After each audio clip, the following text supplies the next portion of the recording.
Halo Sobat Aku Indonesia ID, kali ini kita akan membahas beberapa pertanyaan seputar jalur seleksi masuk perguruan tinggi negeri.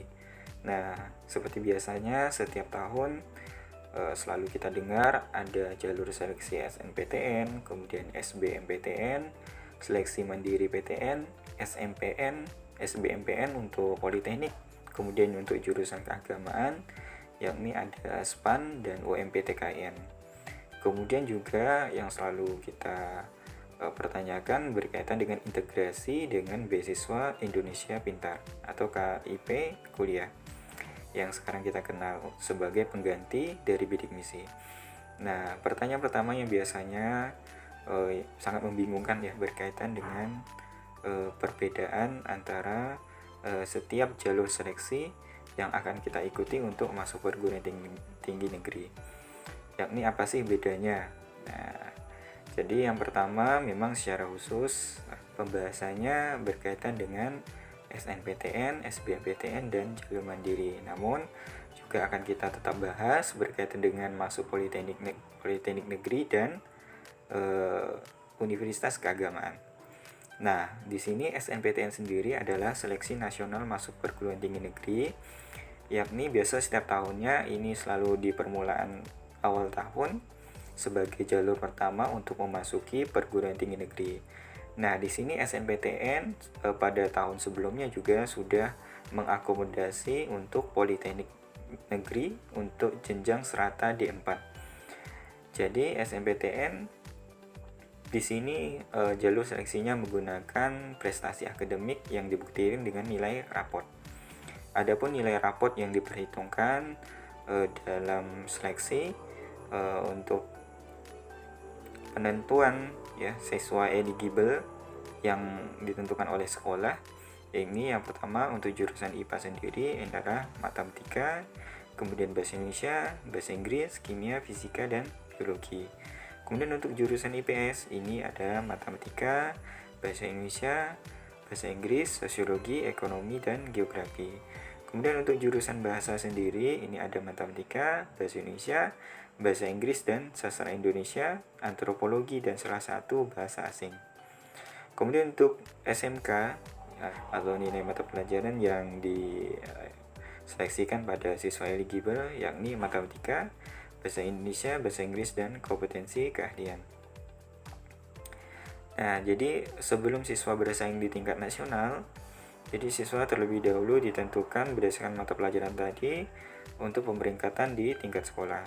Sehingga setelah didapati akan dijumlahkan atau dicari kota berkaitan dengan kesesuaian dengan kota yang telah ditetapkan oleh LTMPT untuk setiap sekolahnya. Nah, untuk kota setiap sekolah bisa kalian tonton pada video di channel ini juga sudah dipublikasikan sehingga kalian bisa melihat bagaimana kuota untuk setiap sekolah untuk yang bisa mendaftar di SNPTN.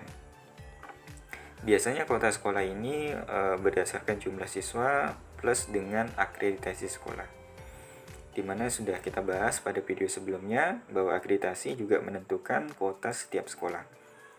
Kemudian SBMPTN. Nah, kalau SNPTN menggunakan jalur akademik prestasi, jadi tidak menggunakan tes untuk SNPTN. Kalau SBMPTN ini menggunakan tes ya. Jadi SBMPTN sendiri kepanjangannya adalah seleksi bersama masuk perguruan tinggi negeri. Jadi SBMPTN biasanya diadakan setelah SNPTN usai, dan beberapa siswanya yang mungkin mendaftar SNPTN dianggap tidak lolos, dan untuk siswa yang tidak dinyatakan eligible oleh pihak sekolah bisa mengikuti SBMPTN.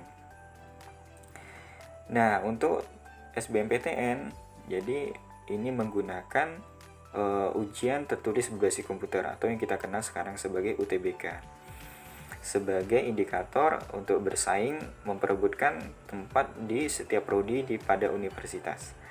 UTBK sendiri untuk peserta yang memilih prodi Saintek ya ini akan mengikuti tipe ujian ini tes pengetahuan skolastik, kemudian bahasa Inggris, kemudian tes kemampuan akademik Saintek.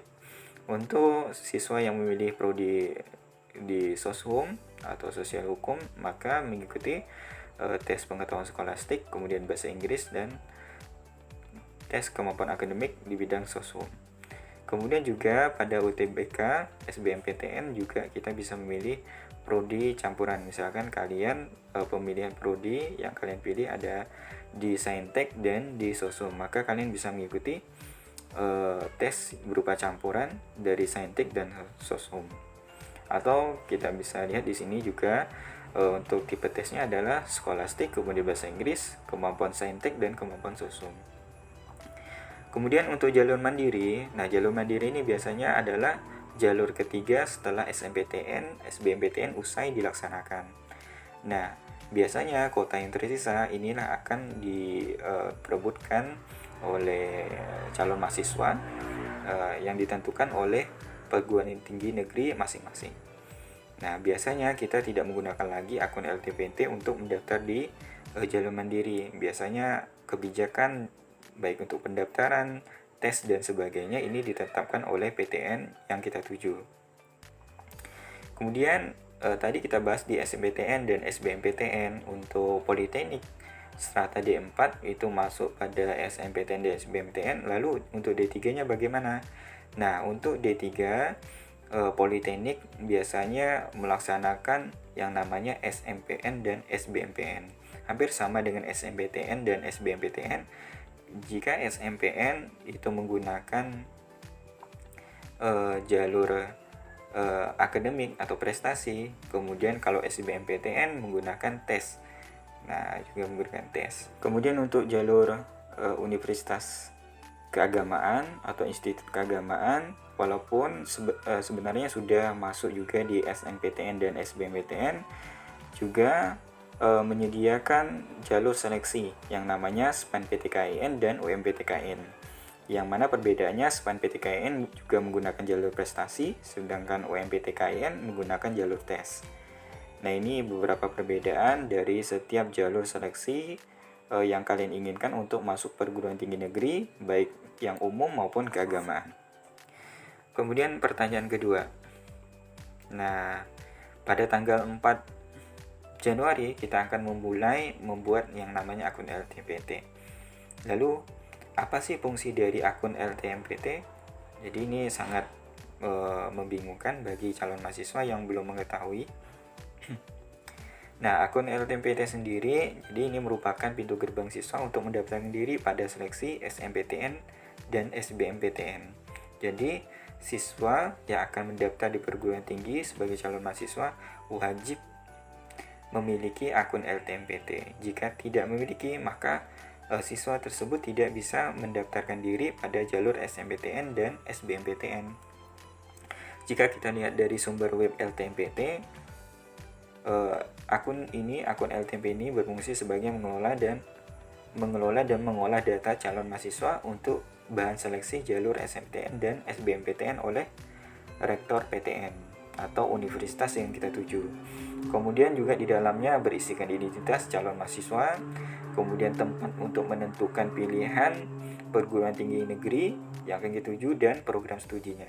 Kemudian LTMPT juga sekarang merupakan tempat untuk mengintegrasikan beasiswa KIP kuliah yang kita akan daftar. Nah, jadi sangat penting sekali. Kemudian juga LTMPT sebagai pelaksana ujian tulis berbasis komputer atau UTBK. Kemudian juga setelah dilaksanakan UTBK, akun LTMPT ini juga pusat informasi untuk menyampaikan hasil UTBK. Kemudian pertanyaan berikutnya adalah kapan pembuatan akun LTMPT dan siapa saja yang boleh membuat akun LTMPT. Nah, akun LTMPT ini sesuai jadwal yang telah kita bahas di video sebelumnya, dan kalian bisa juga searching di web LTMPT. Pembuatannya mulai dari tanggal 4 Januari, yakni hari Selasa, jadi tinggal 1 hari lagi, sampai 15 Februari tahun 2022. Kemudian siapa saja yang bisa membuat akun LTMPT ini? Yakni semua siswa di tingkat kelas 12 yang akan yang memiliki keinginan untuk mengikuti seleksi SNMPTN, jalur akademik, dan SBMPTN menggunakan tes UTBK. Jadi wajib membuat akun LTMPT. Kemudian berikutnya, apakah SNMPTN dan SBMPTN itu berbayar? Nah, di sini akan kita bahas untuk SNMPTN sendiri tidak dipungut biaya. Jadi gratis untuk SNMPTN. Kemudian untuk SBMPTN pendaftarannya dikenakan biaya. Jika tidak ada perubahan untuk tahun kemarin 200.000 untuk per kelompok. Jadi jika kalian memilih Saintek saja itu 200.000, atau memilih Sosum saja pembayarannya ada 200.000. Jika kalian memilih yang tadi ada tes campuran Sosum dan Saintek, atau prodi yang kalian pilih berada di Saintek dan Sosum, maka kalian membayar 300.000 untuk ujian campuran yang isinya tadi ada kemampuan Saintek dan Sosum. Nah, kemudian untuk SNPN dan SBMPTN, kemudian SPAN PTKN dan UMPTKN, jadi sifat yang melakukan tes pada ujian seleksi masuknya itu dikenakan biaya. Nah, itu perbedaan terkait berbayar atau tidaknya untuk jalur seleksi masuk perguruan tinggi negeri. Kemudian terkait LTMPT dan KIP kuliah Kemendikbud LTMPT, kemudian mendaftar di KIP kuliah untuk siswa yang ingin mendapatkan beasiswa KIP kuliah, untuk siswa yang dianggap kurang mampu secara ekonomi namun berprestasi di bidang akademik maupun non akademik. Nah, jadi ini sangat wajib sekali untuk dibuat siswa agar data LTMPT ini bisa juga terintegrasi dengan KIP kuliah. Di antara contoh integrasi dari LTMPT dan KIP kuliah, yakni ketika kalian memutuskan untuk mengikuti seleksi jalur SBMPTN. Nah, biasanya siswa yang memiliki akun KIP kuliah ini akan disuruh memasukkan nomor pendaftaran atau nomor registrasi KIP kuliahnya pada akun LTMPT. Sehingga kebiasaannya untuk siswa yang memiliki akun KIP kuliah pada pendaftaran SBMPTN ini digratiskan atau tidak dikenakan biaya, khusus untuk siswa yang memiliki akun KIP kuliah dan sudah diintegrasikan dengan LTMPT. Kemudian data akun LTMPT nanti akan secara otomatis diintegrasikan dengan akun KIP kuliah yang telah kalian buat. Sehingga nanti ketika kalian lulus pada universitas negeri, maka KIP kuliah kalian sudah berfungsi untuk dilengkapi persyaratannya untuk dinyatakan lolos di perguruan tinggi negeri dengan beasiswa KIP kuliah. Nah, ini untuk berkaitan dengan KIP kuliah, untuk universitas dan institut keagamaan memang ada perbedaan tersendiri terkait cara pendaftarannya. Jadi ini bisa kalian cek searching di Google berkaitan dengan pendaftaran KIP kuliah untuk universitas dan institut keagamaan. Namun untuk seluruh siswa itu juga diwajibkan yang ingin mendapatkan beasiswa KIP kuliah untuk membuat akun KIP kuliah pada web kipkuliah.kemendikbud.go.id. Nah, ini beberapa pertanyaan yang masuk di redaksi Napoleonesia ID. Semoga ini bisa bermanfaat untuk calon mahasiswa yang akan mengikuti masuk perguruan tinggi negeri pada tahun 2022. Dan jangan lupa tetap selalu pantau channel Napoleonesia ID dengan cara subscribe untuk mendapatkan info terbaru seputar perkuliahan. Pada video-video selanjutnya yang akan dibuat untuk menginformasikan cara-cara tutorial berkaitan dengan memasuki perguruan tinggi negeri. Sekian, terima kasih.